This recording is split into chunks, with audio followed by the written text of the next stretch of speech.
Coventry সিটির বাঙালিদের দীর্ঘদিনের কাঙ্ক্ষিত স্বপ্ন পূরণ করে এই প্রথম কোনো বাঙালি কাউন্সিলর নির্বাচিত হবার গৌরব অর্জন করায় লেবার পার্টির অন্যতম সদস্য ও সলিসিটর মায়া আলীকে সর্বপ্রথম সম্বর্ধনা প্রদান করে গত 7 মে সোমবার রাতে কভেন্ট্রি বাংলাদেশি সোসাইটি সিবিএস।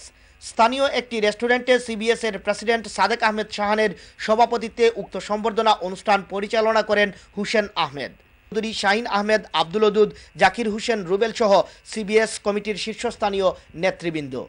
অত্যন্ত খুশি যে আমি কতটুকু খুশি আমি বুঝাইতে পারলাম না।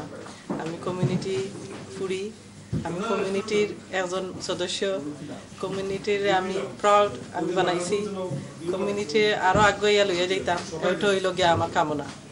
অন্যদিকে গত 8 মে মঙ্গলবার দুপুরে কভেন্ট্রি আওয়ামী লীগের পক্ষ থেকে স্থানীয় জিনাত হলে নবনির্বাচিত কাউন্সিলর মায়া আলীকে আরেক সম্বর্ধনা প্রদান করা হয়।